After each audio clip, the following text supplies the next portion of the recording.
Hello everyone. In previous lecture, we studied about tools of genetic engineering. There are three tools of genetic engineering. First is restriction endonuclease enzyme, second cloning vectors, and third one is competent host. We have already studied about restriction endonuclease enzyme which cuts the DNA fragments at a specific region or site. In this lecture, we will study the second tool of genetic engineering, that is cloning vector. Let us start cloning vectors. Cloning vector is important tool for genetic engineering, is the vehicle for cloning called vector, which carries a foreign DNA sequence into a host cell. Bacterial plasmids and bacteriophages are considered the most useful vectors. आप लोग पहले भी vector और plasmid और bacteriophage के बारे में जान चुके हैं, लेकिन यहाँ पर मैं फिर से बता दूं कि प्लाज्मिड जो होता है वो extra chromosomal small circular double stranded DNA molecule होता है जो कि बैक्टीरियल सेल में प्रेजेंट होता है। और बैक्टीरियोफेज जो होता है वो एक वायरस होता है जो एक बैक्टीरियम को इन्फेक्ट करता है और उसी में रिप्रोड्यूस करता है। और जो बैक्टीरियोफेज है वो जेनेटिक रिसर्च में इसको बहुत ही ज़्यादा उसको यूज़ किया जाता है। ये जेनेटिक इंजीनियरिंग के लिए, जेनेटिक रिसर्च के लिए यूज़फुल वेक्टर है। और क्लोनिंग जो है, यहाँ पर आप क्लोनिंग वेक्टर्स देख रहे हैं, तो वेक्टर तो समझ ही चुके हैं कि यह एक कैरियर होता है, इंटरमीडिएट कैरियर होता है। और क्लोनिंग जो होता है उसका मतलब होता है प्रोड्यूसिंग एग्जैक्ट कॉपी और copies of a single parent. एक सिंगल पेरेंट के उसी के तरह के जो ऑफस्प्रिंग्स बहुत सारे तैयार होते हैं, उसके एग्जैक्ट कॉपी, उसको क्लोनिंग कहते हैं। तो bacterial plasmids and bacteriophages are considered the most useful vector because first, these are independent of the control of chromosomal DNA.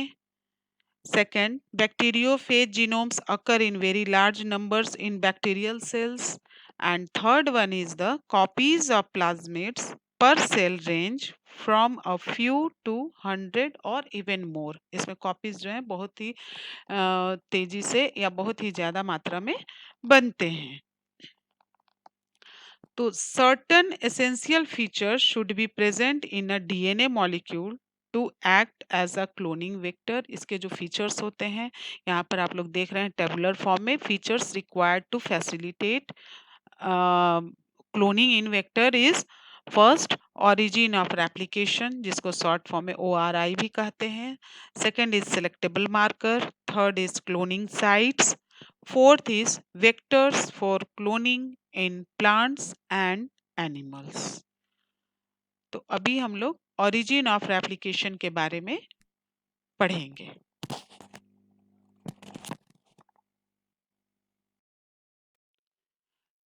Let us start origin of replication. इसका शॉर्ट फॉर्म ORI है। This is a DNA sequence which serves as a starting point for replication, or sequence from where replication starts is known as ORI, that is origin of replication. This is origin of replication. Any piece of DNA when linked to this sequence can be made to replicate within the host cells. When a DNA fragment gets associated with ORI, foreign DNA in the vector would also replicate in the host cell. Some vectors possesses origin sites which favor high copy numbers and are hence preferred. यहाँ पे ये जो है DNA का sequence है और यहाँ origin of replication जब ये एंटर करता है प्लाज्मिड में डीएनए तो यहाँ पर नया स्ट्रैंड डीएनए का बनता है और इसके बहुत सारे कॉपीज रेडी होते हैं तो this sequence is also responsible for controlling the copy number of the linked DNA. So if many copies are to be recovered, the vector must have high copy number. Origin of replication जो है यह एक sequence है जहां पर replication की शुरुआत होती है रेप्लिकेशन स्टार्ट होता है डीएनए का कोई भी पीस ऐसे डीएनए के बहुत सारे पीसेस होते हैं तो उसका कोई एक सिंगल पीस को जब इसमें जोड़ा जाता है इस सीक्वेंस में जोड़ा जाता है तो यह होस्ट सेल के अंदर अपना बहुत सारे कॉपीज बना सकता है और डीएनए के जितने या तो जितना डिजायर्ड है जितने कॉपीज की जरूरत है या उससे ज्यादा भी कॉपीज इस इसमें बनते हैं और जोड़े गए डीएनए के जो कॉपीज होते हैं उसके नियंत्रण के लिए उसको उस पर कंट्रोल के लिए ये जो सीक्वेंस है वो रिस्पॉन्सिबल होता है तो यहाँ पर भी देखिए ये ओरिजिन ऑफ रेप्लिकेशन है यहाँ पे और इस तरह से न्यू डीएनए का स्ट्रैंड जो है वो रेडी होता है second essential features is selectable marker.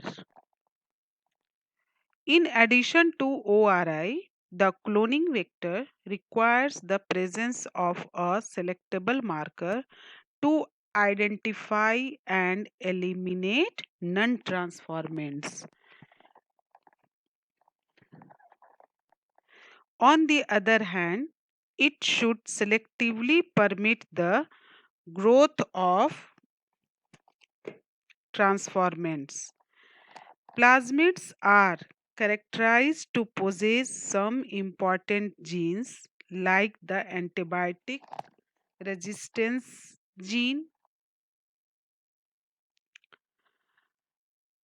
genes for production of toxic substances, genes for tumor formation, and genes for N2 fixation, that is nitrogen fixation, etc. These genes may act as selectable marker in transformation. For example, the genes encoding resistance to antibiotic such as ampicillin and tetracycline resistance etc. are the useful selectable markers for E. coli, that is Escherichia coli. However, the normal E. coli cells do not possess the ability of resistance against any of these antibiotics.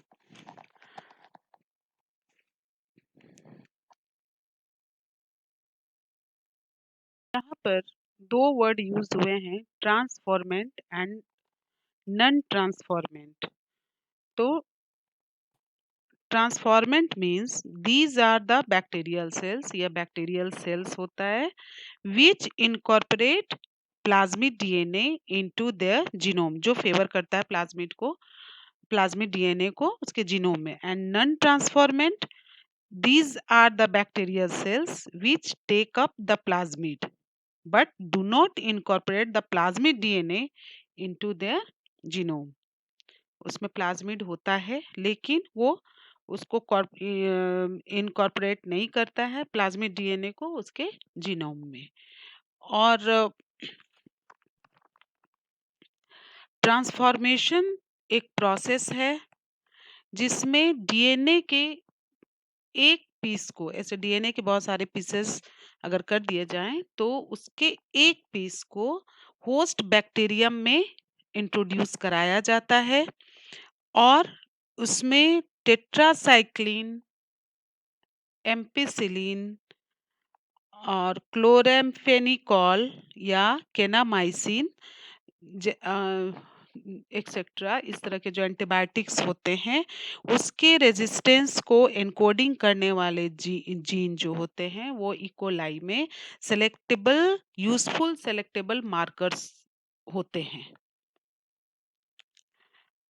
तो यहाँ पर antibiotic resistance genes as a selectable marker, ये selectable marker के रूप में work करते हैं जो कि काफ़ी यूजफुल है। और plasmid has both added gene and antibiotic resistance gene. Plasmid में दोनों एडेड जीन्स भी होते हैं और एंटीबायोटिक रेजिस्टेंस जीन भी होते हैं। देखिए यहाँ पर क्लियरली पिक्चर में दिखाया जा रहा है कि ये एक साइट है, यहाँ पर टेट्रासाइक्लिन रेजिस्टेंस है, यहाँ पर एम्पिसिलिन रेजिस्टेंस है, ये ओरिजिन ऑफ डीएनए रेप्लिकेशन है। और यहाँ जो आप देख रहे हैं इको R1, हिन2, बैम H1, SAL1, ये जो होते हैं यहाँ पर रेस्ट्रिक्शन एंजाइम जो है इनका फंक्शन होता है। अब ये लेक्चर यहीं पे खत्म होता है। इस लेक्चर में हम लोगों ने क्लोनिंग वेक्टर्स के बारे में पढ़ा और उसके कुछ एसेंशियल फीचर्स जो हैं उनके बारे में पढ़ा। उसके एसेंशियल फीचर्स हैं ओरिजिन ऑफ रेप्लिकेशन जिसका शॉर्ट फॉर्म ORI है, सेलेक्टेबल मार्कर हैं, रिकॉग्निशन साइट्स हैं और vectors for cloning genes in plants and animals. ये चार उसके एसेंशियल फीचर्स हैं जिसमें इस लेक्चर में हम लोगों ने दो फीचर्स के बारे में पढ़ा जो कि ओरिजिन ऑफ रेप्लिकेशन है और सेलेक्टेबल मार्कर है। नेक्स्ट लेक्चर में हम लोग रिकॉग्निशन साइट्स पढ़ेंगे और vectors for cloning genes in plants and animals पढ़ेंगे। Thank you.